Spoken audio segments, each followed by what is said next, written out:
নমস্কার প্রিয় শ্রোতাবন্ধুরা, সনাতন ধর্মচর্চা চ্যানেলে আপনাদের সকলকে স্বাগত। আজকের ভিডিওর মূল আলোচনার বিষয় হল আমলকি একাদশী ব্রতকথা। হিন্দু ধর্মের সকল মানুষের কাছে একাদশী তিথি এক গুরুত্বপূর্ণ তিথি। প্রত্যেক মাসে দুটি একাদশী পালিত হয়। ফাল্গুন মাসের শুক্লপক্ষের একাদশী আমলকি একাদশী নামে পরিচিত। উপবাস, বিষ্ণু পূজা এবং আমলকি গাছের আরাধনার মাধ্যমে এই ব্রত পালন করা হয়। এই ব্রত পালনে সমস্ত পাপ বিনষ্ট হয় এবং সহস্র গোদানের পুণ্য ফল লাভ হয়। একাদশী ব্রতের পূর্ণ ফল লাভের জন্য ব্রতকথা শ্রবণ করাও অত্যন্ত গুরুত্বপূর্ণ। তাহলে চলুন প্রিয় বন্ধুরা, শুরু করি আমলকি একাদশী ব্রতকথা। ধর্মরাজ যুধিষ্ঠির ভগবান শ্রীকৃষ্ণকে বললেন, আপনি কৃপা করে ফাল্গুন মাসের শুক্লপক্ষের একাদশীর নাম ও মাহাত্ম্য বর্ণনা করুন। ভগবান শ্রীকৃষ্ণ বললেন, হে যুধিষ্ঠির, মান্ধাত্তার প্রশ্নের উত্তরে মহাত্মা ঋষি বশিষ্ঠ এই একাদশীর মহিমা কীর্তন করেছিলেন।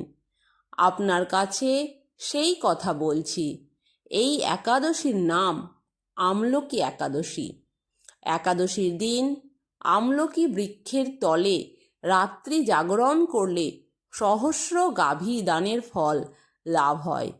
হে পাণ্ডুনন্দন, পূর্বে ব্রহ্মার রাত্রিতে দৈনন্দিন প্রলয় উপস্থিত হলে স্থাবর জঙ্গম সহ দেবতা, অসুর ও রাক্ষস সব কিছুর বিনাশ হয়। তখন ভগবান শ্রী বিষ্ণু সেই কারণ সমুদ্রে অবস্থান করেন। তার মুখপদ্ম থেকে চন্দ্রবর্ণের এক বিন্দু জল ভূমিতে পড়ে, আর সেই জলবিন্দু থেকে একটি বিশাল আমলকি বৃক্ষ উৎপন্ন হয়। এই বৃক্ষের স্মরণ মাত্র গোদানের ফল দর্শনে তাহার দ্বিগুণ এবং ফল ভক্ষণে 3 গুণ ফল লাভ হয়। এই বৃক্ষে ত্রিদেব অর্থাৎ ব্রহ্মা, বিষ্ণু এবং মহেশ্বরের বাস। প্রতিটি শাখা প্রশাখা ও পাতায় ঋষি, দেবতা ও প্রজাপতির বাস। এই বৃক্ষকে সমস্ত বৃক্ষের আদি বলা হয় এবং তা পরম বৈষ্ণবরূপে বিখ্যাত। অতএব এই শ্রেষ্ঠ ব্রত সকলেরই পালনীয়। এই ব্রতের এক অদ্ভুত ইতিহাস আপনার কাছে বর্ণনা করছি। প্রাচীনকালে বৈদিশ নামে এক প্রসিদ্ধ নগর ছিল। এই নগরে চৈত্ররথ নামে এক রাজা রাজত্ব করতেন। তিনি অত্যন্ত শক্তিমান ও ঐশ্বর্যশালী ছিলেন। শাস্ত্রজ্ঞানেও তিনি ছিলেন সুনিপুণ। তার রাজ্যের সর্বত্রই মনোরম আনন্দপূর্ণ এক দিব্য পরিবেশ লক্ষ্য করা যেত। প্রজারা ছিলেন একনিষ্ঠ বিষ্ণু ভক্ত। সকলেই একাদশী ব্রত পালন করতেন। রাজ্যে কোনো অভাব অমঙ্গল ছিল না। এইভাবে প্রজাদের নিয়ে রাজা চৈত্ররথ সুখে দিন যাপন করতে থাকেন। এক সময় ফাল্গুনী শুক্লপক্ষের আমলকি তিথিতে রাজ্যের সকলেই এই ব্রত পালনের সংকল্প করলেন। ওই দিন প্রাতঃস্নানের পর প্রজাদের নিয়ে রাজা স্বয়ং ভগবান শ্রী বিষ্ণুর মন্দিরে যান। সেখানে সুবাসিত জলপূর্ণ কলস, ছত্র, বস্ত্র, পাদুকা, পঞ্চরত্ন ইত্যাদি দিয়ে সাজিয়ে স্থাপন করেন। তারপর ধূপ, ধুনো, দীপ দিয়ে যত্ন সহকারে মুনি ঋষিদের দ্বারা শ্রী পরশুরাম মূর্তি সমন্বিত আমলকির পুজো করেন। হে পরশুরাম, হে রেণুকার সুখবর্ধক, হে ধাত্রী, হে পাপ বিনাশিনী আমলকি, তোমাকে শতকোটি প্রণাম। আমার অর্ঘ্যজল গ্রহণ করো।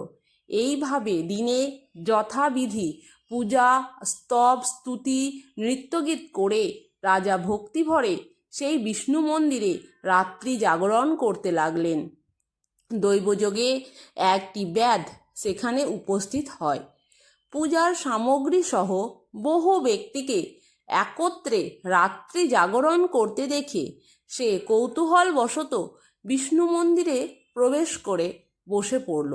দর্শন করল কলসের ওপরে স্থাপিত বিষ্ণু মূর্তি এবং একাদশীর মাহাত্ম্য সে মনোযোগ দিয়ে শুনল। সারা দিন ওই ব্যাধ কিছুই আহার গ্রহণ করেনি। এইভাবে ক্ষুধায় কাতর হয়ে সেখানে সে রাত্রি জাগরণ করল।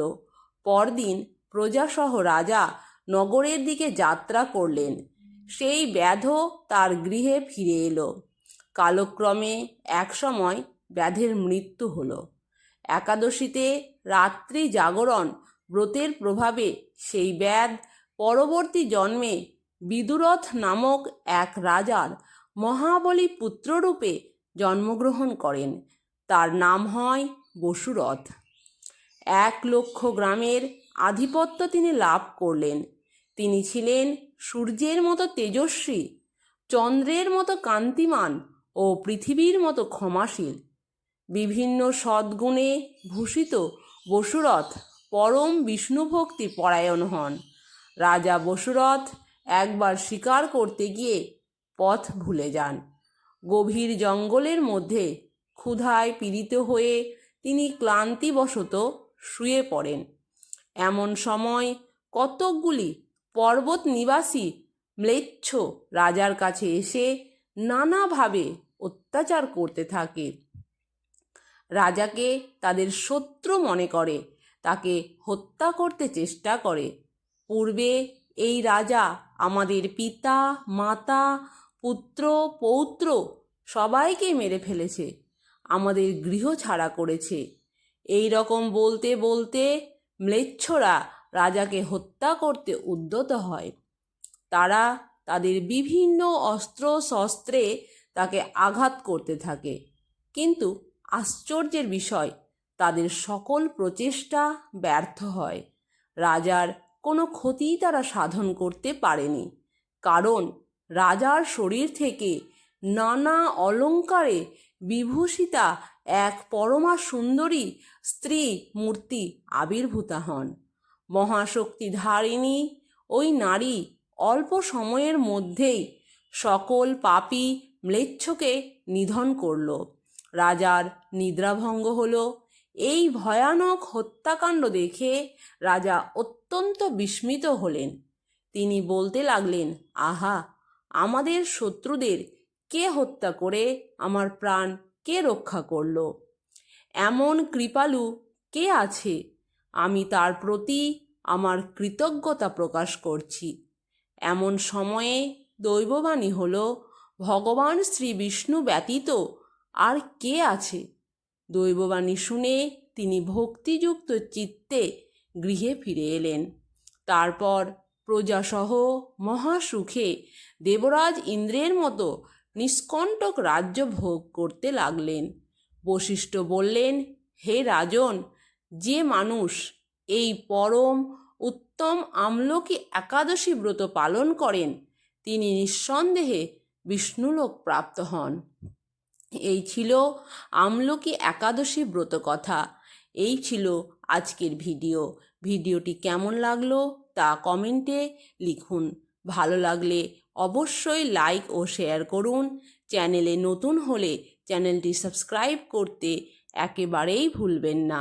নমস্কার প্রিয় শ্রোতা বন্ধুরা।